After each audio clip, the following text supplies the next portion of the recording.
Okay, good morning, everybody. Welcome to Solar Ireland 25. I think that video, we put it all together to show you all the amount of stuff that's actually going on. It's quite incredible to think that about 2 years ago, we had our first ever utility-scale solar project connected to the network. Now, we're actually at 1.9 gigawatts of AC energy and over 2 gigawatts of DC connected power to the grid. Absolutely massive. We're the 5th fastest deployment of solar energy in all of Europe. And right now, there's a panel deployed for every single person in Ireland. I just forgot my clicker. So those type of stats, when you look at standing start, so when I joined the solar industry, it was about 5 years ago. It was very much early adoption. We were slow, we had smaller panels, technology was at the very, very beginning. It was still very, very much an unknown in Ireland. And now we've become a cornerstone of the renewable energy industry here in Ireland. It's something to be massively, massively, massively proud of. Everybody in this room is part of that journey. We work hard, we deliver hard, we work with our colleagues in government, and we're here to deliver. And we're here to deliver on behalf of the people of Ireland and the climate change that's affecting our world today. This year is our biggest show ever. We have over 600 people who are going to attend the show here today. Bearing in mind, 3 to 4 years ago, this was a different scenario altogether. So we have moved out of the fringes, and we are now in the mainstream. We have over 52 exhibitors outside, and we are starting to see companies coming from Europe and setting up their businesses in Ireland. We're looking at supply chain starting to move to Ireland, and we're going to have better access to better technologies over the next little while. So an absolutely phenomenal journey. I took over the role here in March. I replaced Mr. Conal Bulger, who is here with us today. We thought it was important. He did send me a text. He said, "Don't tell anybody I sent you the hospital pass." But as you can hear by the numbers, I think he did a fabulous job. So thank you, Conal, and well done with you.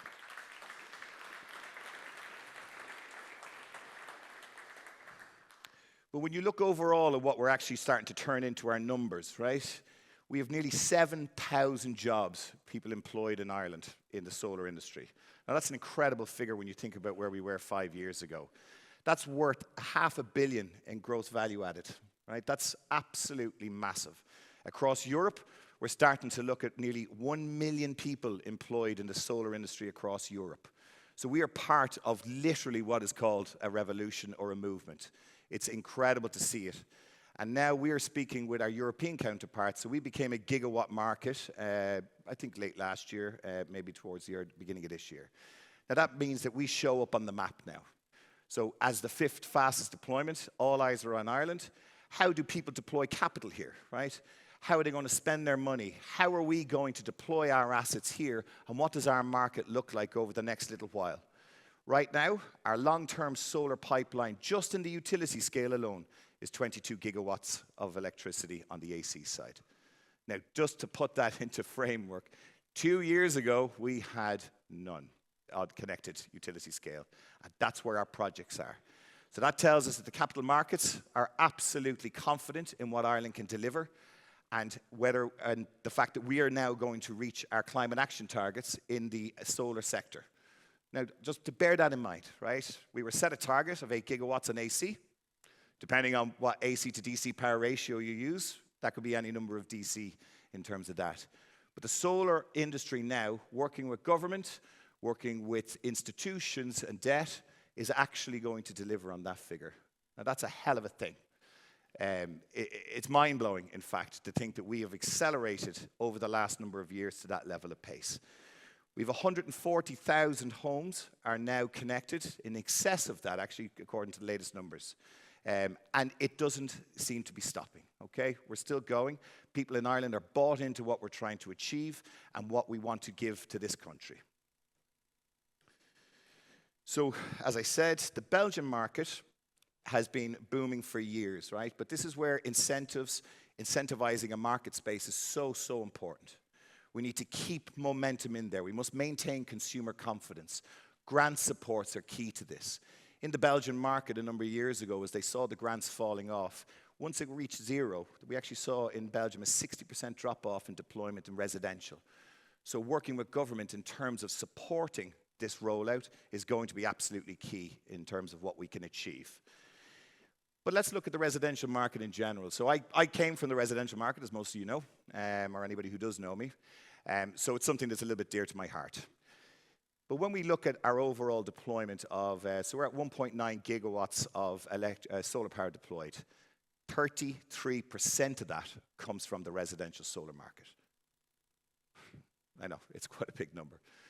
So a third of all solar in Ireland comes from the residents who've paid to install this in their homes. Now, bearing in mind that most of those people who've done this at this stage are early adopters. So grant supports, and as we move into the sector that probably needs it the most, right, where we start to look at vulnerability, energy poverty, this is where it's going to become really, really important that we keep the momentum and we keep incentivizing people to do this. But in June in Ireland, and it's not a measured statistic in terms of what EirGrid looks at, in June in Ireland, national demand, 2.2% of national demand was offset by the residential sector. It's a big number. Also, earlier this year, 21% of demand was met by solar nationally. So 1 in every 5 light bulbs in Ireland was powered by solar in that moment. We had nothing 2 years ago. But the residents of Ireland accounted for 2.2% of offset demand. So power that would have been otherwise required to be generated by us was offset by the people, and they used their own. What an absolute story. I think that the future of the residential market is going to be incredibly powerful, right? So right now, there's about 280 megawatt hours of battery deployed in the residential market. This is an asset that's sitting there dormant. People are using it behind their homes. But I believe it has a key role to play in the future of grid stability, grid infrastructure, and how we actually view power and how we use power in the future as we start to enable the use of the network for peer-to-peer trading and allowing people to share their power and see where it's coming from. These are powerful things, and these things are going to be coming in the not-too-distant future. But the impact that we have is huge, right? And we're only at the beginning. I see solar as an enabling technology rather than a destination technology. As things evolve, we're going to see new ways of working behind the meter in the commercial space, and you'll hear some about that from some of our speakers today, and how we view energy and how we use energy. So although we're here to celebrate solar today, we're part of a much wider piece of work that needs to happen. We need to look at how we optimize and how we waste behind the meter. How do we treat that electricity? Because it's an asset, right? You look at classic fossil fuels, we mine those. Now, I don't know any of you ever think about this, right? If I take a block of ice and I chip away at it, eventually I've got an empty hand. And that's how we must view the classic way of generating, right? And solar is a part of the solution. Wind's a part of the solution. We're looking at green hydrogen starting to come online. These are all part of the solution. And we'll talk again today. We're going to listen to people who know an awful lot more than I know about these types of things. But there's so many. We just have such a large role to play, and we're at the very, very beginning of this, right? In 50 years' time, who knows what this is going to look like?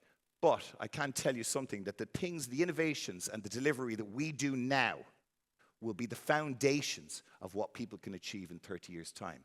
The same as we are now building on the foundations of the people who came before us. We look at storage has a role to play, right? We need to start looking at how's that going to work, right? The most important thing when it comes to storage is what's the route to market? How are investors going to make money on storage? Now that's question number one. Because where we can deploy capital, where we can get route to market, people will invest. There's money out there to invest in these types of things. But then secondary to that, right? We look at the move from centralized generated power to distributed power. So this causes issues with grid inertia, as we've seen this year. Storage has a role to play in that. So we need to look at these types of technologies. How do they marry with what we're doing? Solar and storage is a marriage made in heaven, as you can see all around the world. Solar Powered Europe has just taken over a collaboration, so they're now responsible for driving on the storage agenda across Europe. And some of our colleagues in the Global Solar Council have just become the very first global solar association that's actually married with storage as well. So this is starting to come into our world, and we need to be behind it. And climate change, despite some narrative in the UN General Assembly last week, I don't believe it's a hoax, or else I'm going to be out of a job fairly soon, right? I think it's the biggest challenge that we're going to face. My own children are here today, right? And I asked them to come here today because I think it's important that they see I believe in what we're doing. I believe in building a world that my children are going to move into, and that is going to create employment, but also that when they're old enough that they can see that I did my piece, right? And everybody here is doing their piece. And if we keep driving on this agenda, we're going to chip away and we're going to get there. So I was doing a talk in SETU a couple of weeks ago. We have quite a few of the students, I believe, here. We have a hackathon going at the back. I urge you all to go out there. There's some very smart people out there, and they're going to look at some interesting problems. They're going to try and solve them during the day and see what we can come up with. But somebody said to me, and I think this is interesting, somebody said to me, what kind of employment is in the solar sector? So I paused. I thought, okay. People always think electrical engineers, mechanical engineers, civil engineers. It's the first place my brain went. So then I stopped and I thought, land agents, okay? I was like, what's the beginning of the journey? Now we need a lawyer. Don't hold it against them. We all have to use them from time to time. We try not to, but we must. Accountants. Then you get to permitting. You get to planning. And all the way along to the end. And then I just thought for a second, I can't think of an industry that I've been involved in over the years that has this breadth of people and skill sets contributing towards its outcome. It's quite incredible, the amount of people that are involved along the journey. And each one of them is key to delivery, right? Collaboration here is so, so, so important. But like I said, we're at the beginning, right? It's all too easy to sprint on something like this. We've got momentum, right? So we're working hard, we're deploying hard. But what we need to start to look at now is aligned with government, right? Aligned with policymakers, aligned with debt and lending. We need to look at, well, where are we going? Right? What's the end point look like here? Because if we keep plugging away at the moment, what we're going to do is create issues down the line. So we need to, not to stall, but we need to predict those issues. We need to look at them right in the face and say, we can see it coming, but we're doing something about it today. Right now, most people in this room are feeling the pain of dispatch down. It's a good example. Dispatch down in the first half of this year was 88 gigawatt hours affected solar. That's a massive figure. And storage has a role to play in that. So if 88 gigawatts equals 1.9 gigawatts of deployed solar, what does that look like when we hit our targets in 2030? That's an interesting thing to think about. What could we be doing with that electricity? What's the value of that electricity to the people of Ireland? And are we doing the right thing by wasting it? So we need to focus on these types of problems. As I said, this is a marathon, not a sprint. But as we start to deploy, we're into new territory here, right? Networks and DNOs. To be fair, since the beginning of electricity until about 10 years ago, their job was to keep the lights on. They didn't have to innovate. They weren't required to innovate. There was no reason to do this. But now we've changed the playing field by deploying at the rate that we're deploying. So all of a sudden, they must move out of their comfort zone and start to innovate themselves. But we here have a role to play in it, right? We understand this market. We understand what we're doing. We need to be looking at grid forming technologies. We need to become part of the solution for grid stability. We need to think outside the box, and we need to try and find solutions that are going to enable us to keep deploying at pace. We've seen examples over the last while of government and industry working together, and I firsthand have seen it. Is that when we focus on outcomes and we truly work together, we've actually, in the recent weeks, we've been able to achieve amazing things, right? And I mean at pace. Really good things that have long-lasting impacts to our industry and our ability to deploy solar at pace. And that's the whole point here, right? We don't have time to take the foot off the pedal. We must keep going. But Solar Ireland now, as you can see, we've gone through a rebrand this year. And so we're changing as well. It's time for us to adapt with the times. The organization that was created is no longer the organization of today, and we must adapt and move with the times. Over the next while, we're going to be changing our own view of our membership in terms of how we bring value.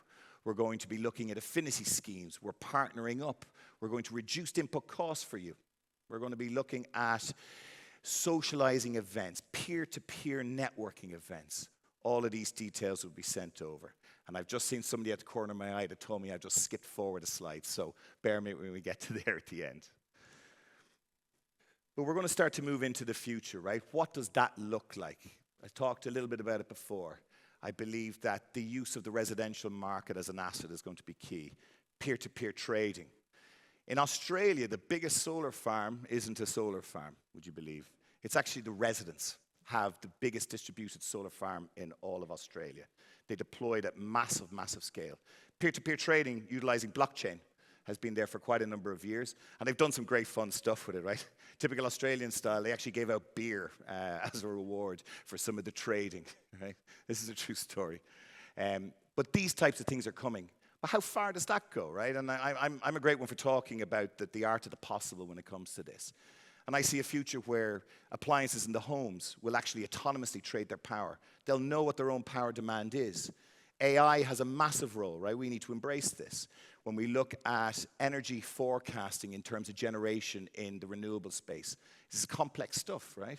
We don't always know when the wind's going to blow. We don't always know how sunny it's going to be. But if we take classic data sets and we start to use AI modeling, we can start to have a real look at what's happening and be able to balance that with our base loads on the network. So huge, huge change is coming, and it's going to be cool. I think there's a European future where the cross-border grid balancing is possible. I don't know if it'll be in my time, but hopefully soon enough. So I've just been told that I have ran over, even though I told him I'd run short. And I understand that Minister O'Brien is here with us today, and he's under pressure. He's got to get to the budget, got to keep the coffers flowing. So thank you, everybody, for coming today. Listen to the speakers. They really know what they're talking about. We have a great lineup today, some great people, some great inspiration. So enjoy the day. If you don't learn anything, at least have fun not learning it, right? So thank you, everybody, and have a great time.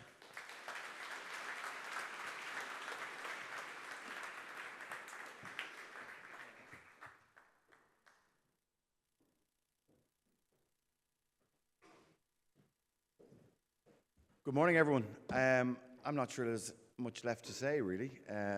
But Ronan did not give me the note on the